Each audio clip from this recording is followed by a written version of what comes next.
Today, we are wrapping up the Pacers free agency preview series, looking at the final free agent for the Pacers to think about this summer, and that's forward TJ Warren. The pros of bringing him back, the cons of bringing him back, everything the Pacers will have to consider, and what I ultimately think will happen, all on today's Locked On Pacers podcast. You are Locked On Pacers, your daily Indiana Pacers podcast, part of the Locked On Podcast Network, your team every day.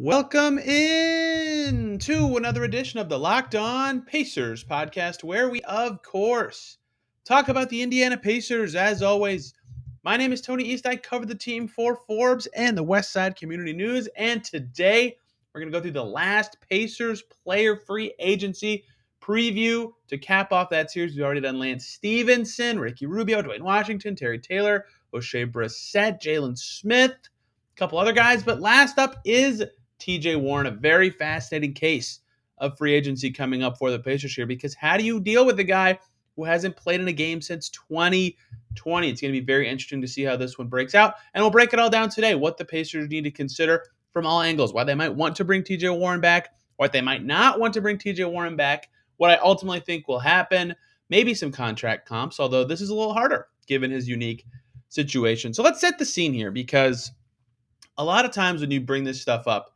I start by going to their basketball reference page and reading off, their stats, kind of a high-level overview of the season that just happened to set the scene.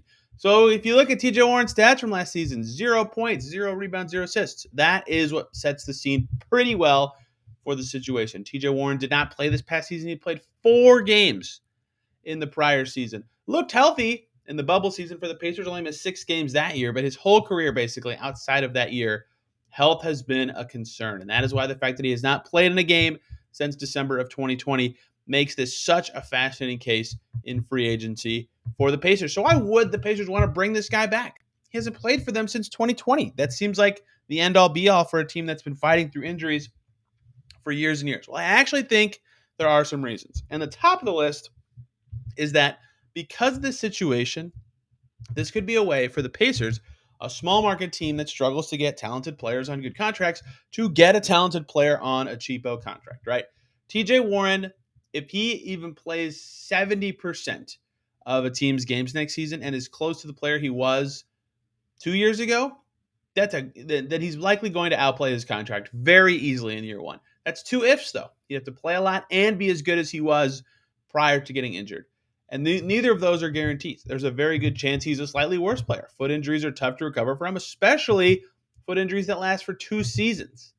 Also, you just never know if he's going to be able to play in 70% of a team's games. That's just an arbitrary number. You can make up your own number in your head.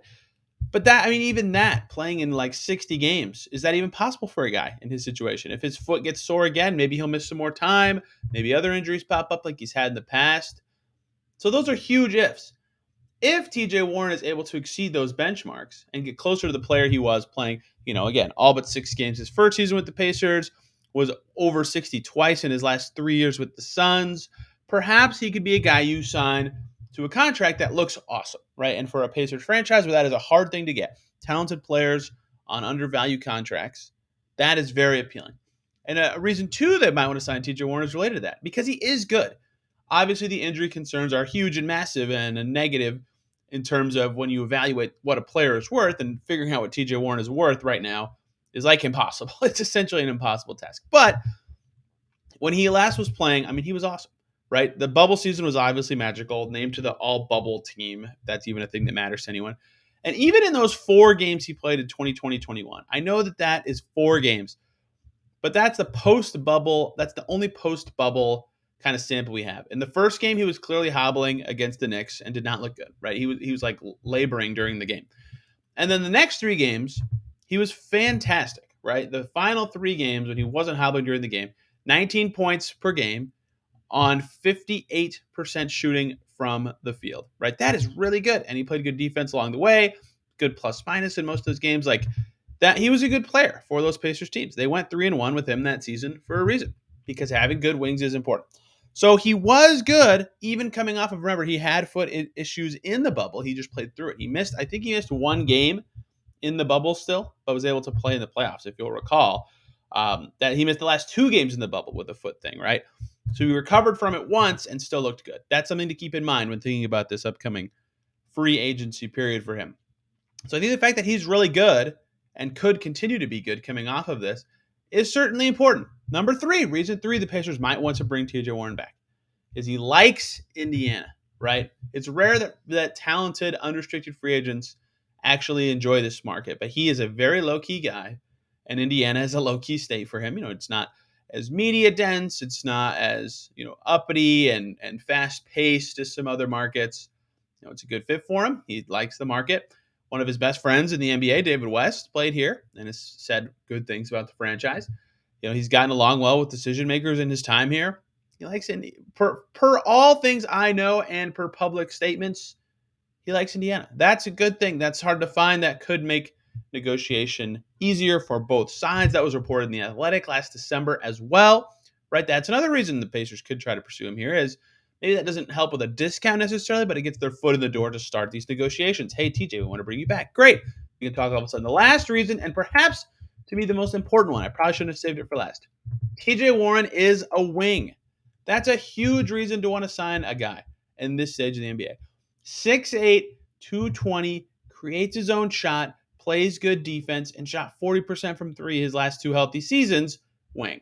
That is a great player. I know I talked about his skills of being talented already, and that is, of course, a big draw for wanting a player.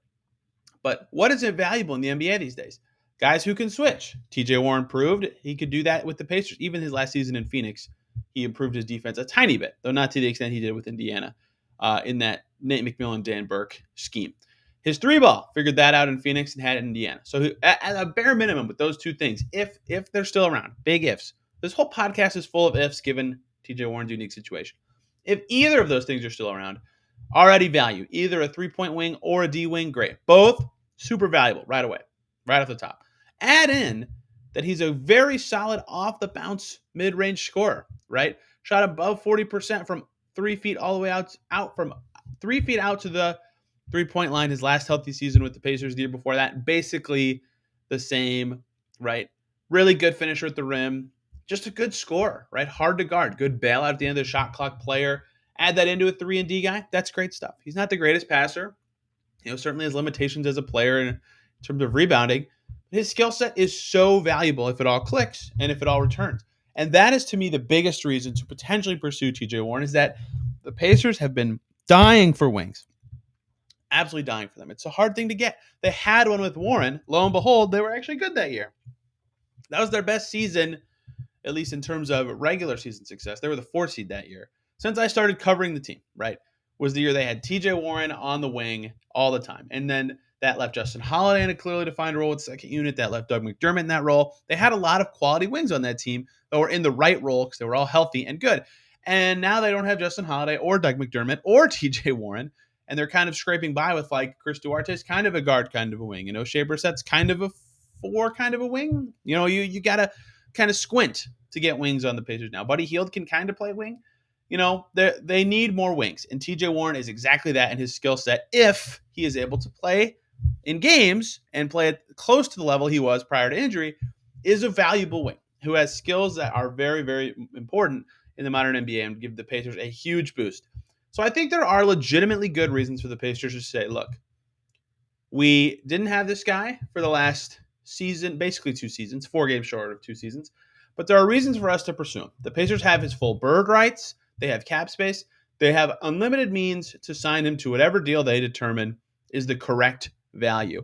So if they view those pros as good reasons to bring him back, and I think he'd fit well with Haliburton, I think he'd fit very well with Tyrese Haliburton. I think he'd fit well with what the Pacers did in general this past season. That, I think, should be something that the Pacers are willing to pursue. So there are also, obviously, with the guy who has only played 4 games in the last 2 seasons, some major cons to signing TJ Warren. It's not all rosy. It's a good player who could be available for cheap because of injury. Well, that sounds great, but that's never actually how this stuff works. Let's cut to the cons of the Pacers bringing back TJ Warren and set more of the scene for what his free agency could look like this summer from a Pacers perspective. Before we do that, though, I want to talk to you guys about Built Bar, who are making the best tasting protein bars ever. So many Locked On Pacers listeners have tried them and told me they love them. They're 100% covered in chocolate, soft, easy to chew, delicious protein bars. They come in a ton of great flavors. They're super healthy. Health great. If you're a health conscious person, great. If you just want to try them for a snack or a meal replacement, great. They're awesome. And now they have granola bars too. They come in 3 unbelievable flavors: chocolate peanut butter, chocolate coconut, and white chocolate berry. You can try all 3 flavors in their mixed box plus individual boxes if you'd like one or the other. They're just awesome. They're granola bars with 150 calories, 15 grams of protein, only 4 grams of sugar, changing your world. They've cracked the code to better granola. They have the best protein bars out there that aren't granola bars. You've just got to try them all straight on their website. Go to built.com. Use the promo code LOCKED15 when you check out. You'll get 15% off your order. That promo code, again, is LOCKED15 for 15% off at built.com. Thank you, as always, for making Locked On Pacers your first listen today and every single day. For your second listen, hop on over to Locked On NBA Big Board. Hear the latest and greatest from our draft experts as they cut through all the prospects in this draft. They interviewed some of them. This is a very important draft for the Pacers. Getting to know these prospects could be valuable for you, the fan. Let's talk about the cons of bringing back TJ Warren. And I don't think the first one takes more than about 3 seconds to explain health. Huge con of bringing back TJ Warren. And this has been something absolutely killer for the Pacers since basically January of 2019, right? They've had guys who have had to play in roles they are not perfectly suited for because of injuries and because of health. Victor Oladipo goes down with his injury. They need Jeremy Lamb to start. Jeremy Lamb gets injured as well. Aaron Holiday now has to play the 2. You can pick a number of random positions where injuries have happened and force guys into not perfect situations with the Pacers. Tyreke Evans has to start, for example. When Miles or Domas got hurt, it was Kyle O'Quinn playing like a stretch big role for a while. And then in seasons after that, they had a moderately healthy 2019-20, although they were missing Vic part of that year as well. They just had guys playing in positions that did not always make the most sense for them this past season, right? O'Shea Brissett closing the season at the 3, which was fine, whatever. Duarte played point guard at times this season because they had like Brad Wanamaker needed a fill-in. You could go on and on with this exercise forever. Guys have played out of position due to health forever. That limits their effectiveness. That obviously hurts the team when talented players can't play. It's not rocket science why healthy players are better than not healthy players. And TJ Warren is not a healthy player. Obviously, his first season with the Pacers, he looked really healthy, played 67 out of 73 games. He has played 4 out of 154 since then. He's missed 150 consecutive games for the Pacers. The reason part of the reason, at least, the Suns were willing to part with a second-round pick to get off of his money is because he only played 43 games the season before that, right? He only exceeded 60 games twice in his 5 years with the Suns. Injuries have been a huge part of TJ Warren's career for a while. If it was just this navicular fracture and setback that he's had with the Pacers, maybe you could say, well, he's been mostly healthy before that. Maybe he could bounce back and play a bunch of games. Not that Joel Embiid is like a pillar of health or anything like that. In fact, Joel Embiid is always kind of talked about as a kind of injury risk kind of guy. But he came back from a navicular fracture and was a 60-plus games a season guy since, basically, right? So it is possible, but he had less injuries before that, even though he had some like back stuff coming out of Kansas and stuff. He had fewer, which is crazy to say. But navicular fractures can be recovered from, but he also has injury history with feet before and other stuff. So that is the biggest problem with the Pacers potentially pursuing a reunion with TJ Warren is health. If they sign him and those injury risks pop right back up, and that's why potentially a short-term deal could be good here, but that's really risky. That could be a bad use of resources in a kind of pivotal summer for the Pacers. And so maybe if they do decide to sign him, they would also need to invest resources in a strong backup on the wing. And then you've invested even more resources to potentially cover for one guy. And that is always a bad way to do business unless it just happens to work out. So health is the biggest reason for the Pacers to not pursue him. They figured out the hard way the last 2 seasons what not valuing health as much in transactions can really do. They've been so banged up the last couple seasons. I've heard Scott Agnes joke about this a few times, who's been on the Pacers beat for over a decade, but it feels like we've been on the injury beat for a while, right? Like we ask a lot of health and injury questions pregame and at practice and things like that just to get the latest scoops on these players and how they're feeling because it's important information for fans to know. But we're asking those questions all the time. We kind of get away from basketball. And I think that sort of feeling does precipitate a little bit through the organization as well as on the beat. They're thinking about injuries all the time. That's taxing on employees. There's just a lot of advantages to a healthy team that I don't think I need more explaining there. Reason number 2 to be opposed to TJ Warren, even if he does play every game this coming season. Maybe not every game. Maybe he does play a lot this coming season and beyond. The unknown of how good he'll be. What if this foot injury was the one that finally, crippled his chances of his continued growth? Because throughout his career, right, scoring average improves and then improves again and then improves again, and then his three-pointer improves and then his three-pointer keeps improving and his defense improves, right? That's from ages 21 to 26. Just keeps getting better and better and better. And basically, since he was 26, he hasn't played, right? He's barely played. In fact, he really hasn't. He was 26 when the bubble season ended for the Pacers. Now he's going to be 29 at the start of next season because he turned 27 right after the bubble, turned 28 before 2021-22, and now he is going to be 29 before the start of next season, which is also crazy to think about. There's a lot of unknowns with that aging and injury. Even if, again, he is able to play, even a really rosy person who could think about this with Pacers colored glasses ago, maybe he plays 75 games this coming season. Wow. That would be awesome if you're the Pacers to get him for 75 games.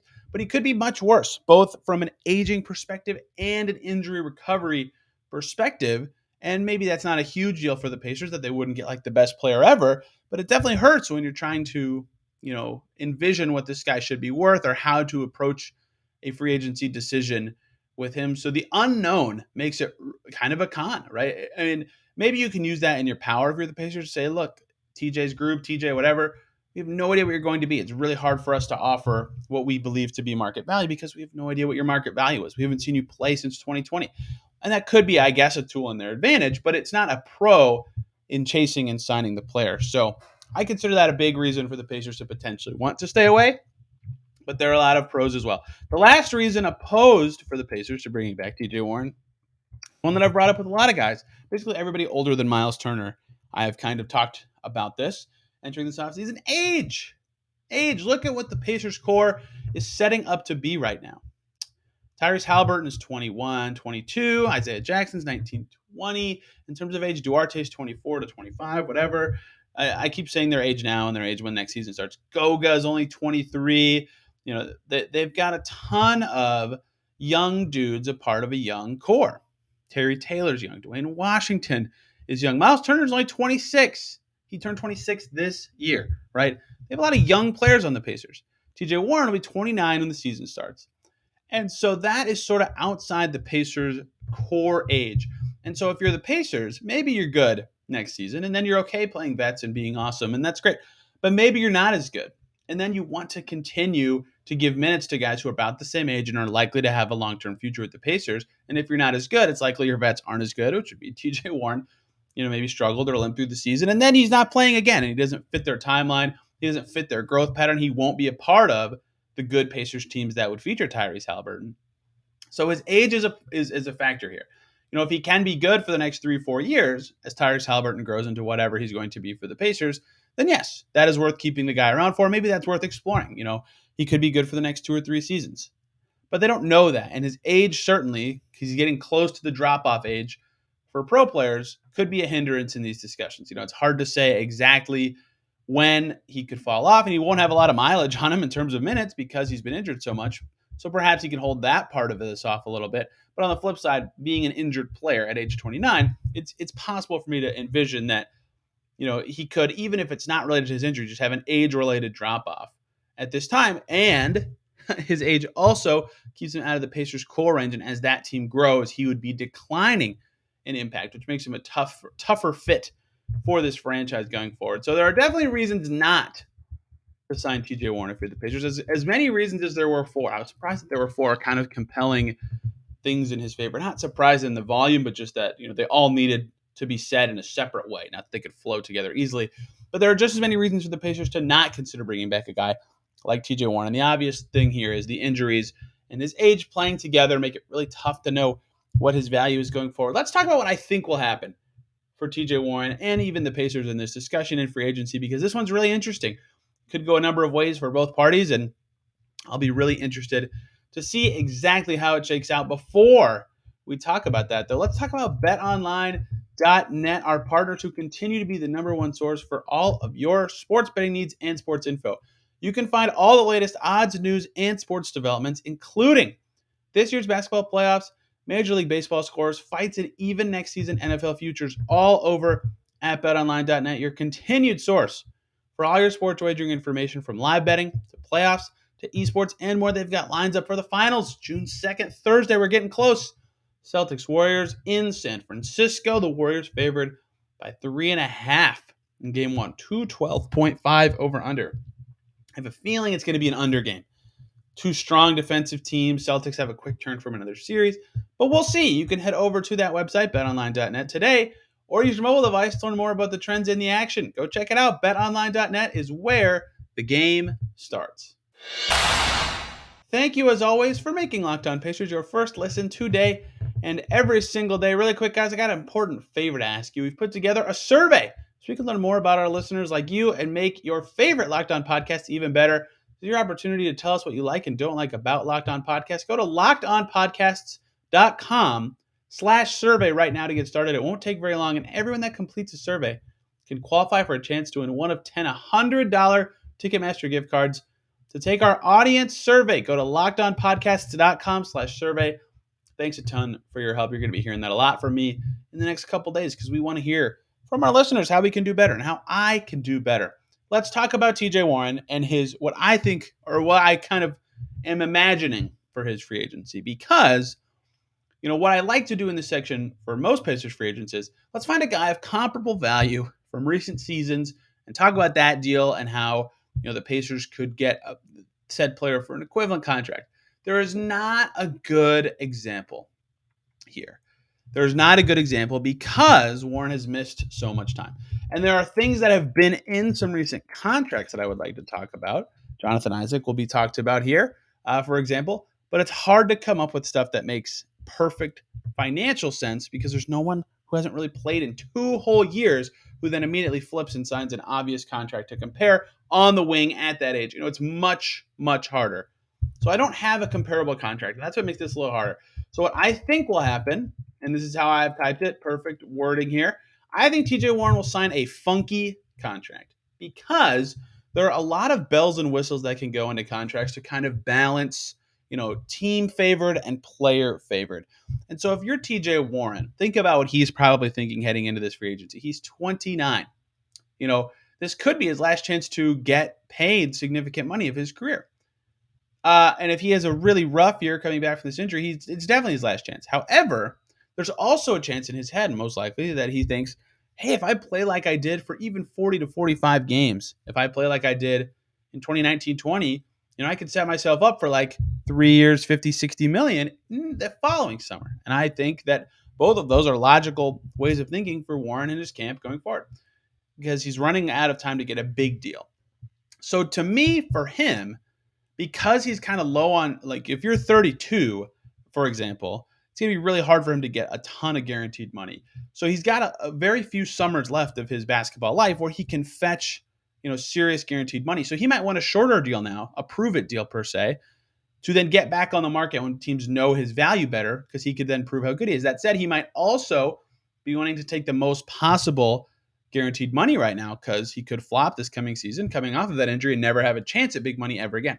So he's got those two competing interests in his head, and that's why, it could be that a length thing is important to him if he gets a 4-year deal, even if there's some non-guarantee that's valuable to him. And maybe it's he just wants the biggest 1-year deal he can get. I think both of those would be valuable choices for Warren. I don't think blending the two makes a lot of sense.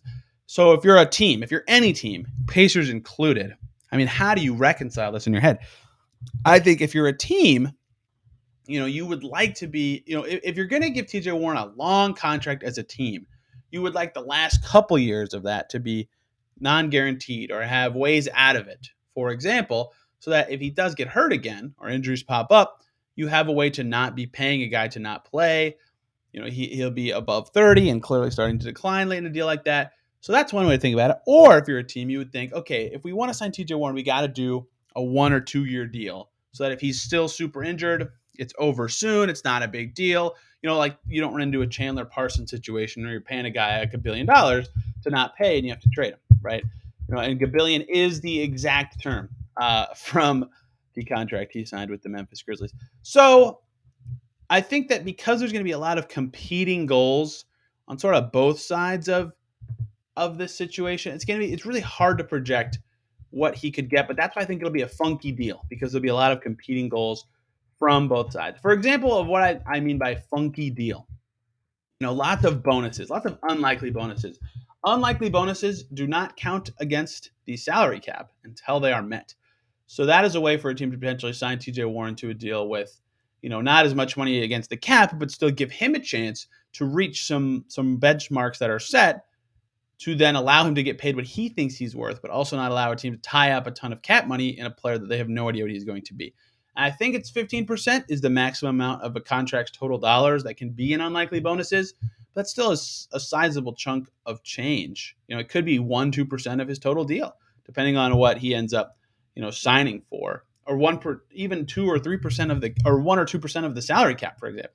So, like, if he signs a $10 million deal, he can have 1.5 million in unlikely bonuses, and that's probably a little rich, but that's close to me of like what teams I think would be sniffing around for. So that's one way to do it. And the unlikely bonus could be something as simple as like make 10 threes or like play 10 games or something like that. That could be, and I think the team signing the deal would make the unlikely bonus something like play 60 games, for example. But there are ways to kind of loophole it so that it's a beneficial contract for Warren and the team. That's one way I think his contract could be funky. There could be options on the end. If you're TJ Warren, you'd have a player option because then if you flop, you can just opt in and get a second-year guaranteed money. If you're a team, you're going to want a team option. Maybe there's like a non-guaranteed player option or something. Those have been out there before. I think Monte Ellis had that, for example, with the Pacers. They're super rare, but that's a way for some more bells and whistles for sides to compete against each other there. And then the other thing is there could be injury protection. That's where Jonathan Isaac comes into play here. He just lost the money because he missed an entire 2 seasons now with his ACL injury. And he had some injury. The Magic had some injury protection in his contract, so his contract value is actually going to go down in coming seasons, which I think is so fascinating. By the way, that deal was agreed to. But yeah, I mean that's good work from the Magic to realize, especially when they're negotiating with a guy who is injured like that. Hey, we should probably get some injury protection in here so that if things go poorly, we'll be prepared, and that's what's going to happen. It's gonna. I forget what it was supposed to be, but I think it's like only 7.4 million of his deal is guaranteed. Like almost 10 million is not now. That like the Magic could get out of it in certain ways. And so I don't think the Magic want to waive Jonathan Isaac, but like Joel Embiid's contract also has injury provisions. I think Derrick Rose's did for knee stuff at 1.2. So like if the Pacers want, they could say, hey, if you have a foot injury or a navicular injury, then we can cut you for nothing or something like that. I don't know how that verbiage works. It's really rare contracts, but that could be in there as well. But that's another way the Pacers could save themselves. There could be partially guaranteed money in future seasons. There are a lot of ways to make it so it seems like you're guaranteeing like $20 million, for example, to TJ Warren, but you can spread that over 3 seasons and in a really funky way so that you're never having a really detrimental cap hit. Now everybody can feel like they win. If Warren plays really well, he has ways to potentially make more money in the future, make what he feels like he's worth. And if he doesn't play well or he gets hurt again, the team can think, okay, we're not totally screwing ourselves in the future. So what I think is going to happen for TJ Warren in free agency is he's going to sign a really funky, super weird contract with a lot of stuff that I have to explain if he does sign with the Pacers. That said, where is the perfect spot for a guy like him to sign? That's a great question. I don't know that there is a dream scenario. If you're a young team, you might think, oh, we could get a bargain guy here, but you could also be tying up valuable cap space that you could have spent on a young player. And if he's too good, he might hurt your draft positioning. And if you're a team kind of growing who would like to be no longer a young team and be a kind of competing back-end playoff team, that is also a potential way to screw yourselves over. You could pay for this guy and he ties up your cap space and gives you nothing, and then you don't get any better. Or he could be the perfect missing link piece. How do you know?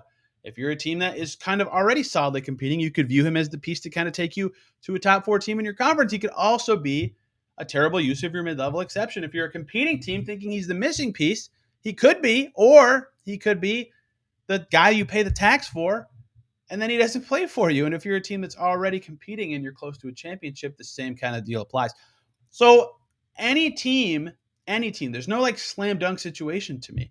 And there's no slam dunk like exception that makes a lot of sense in terms of value. So I think honestly any team could convince themselves, hey, TJ Warren, we can rehab him with our awesome training staff. We could put him in the perfect situation where it's just a catch and shoot 3-and-D guy. We could blah blah blah. There's a million teams that I think could squint and say this could be the answer. And that's why I actually think he could have enough of a bidding war for his services to get something like 8 to 10 million this coming season, maybe as like a base salary, not including bonuses and stuff, which sounds like a lot for a guy who hasn't played in 2 years. But you have to remember how good he was when he was playing in the bubble. So that's what I think is going to happen. Is there's going to actually be a couple teams that convince themselves that they can get him. But where do I think that team will be? I don't know. I lean towards him signing with more of a contending type team, or the Pacers, the Pacers, or a team that he's been on the Suns when they were bad, and then one good year with the Pacers, and then back to them being crummy.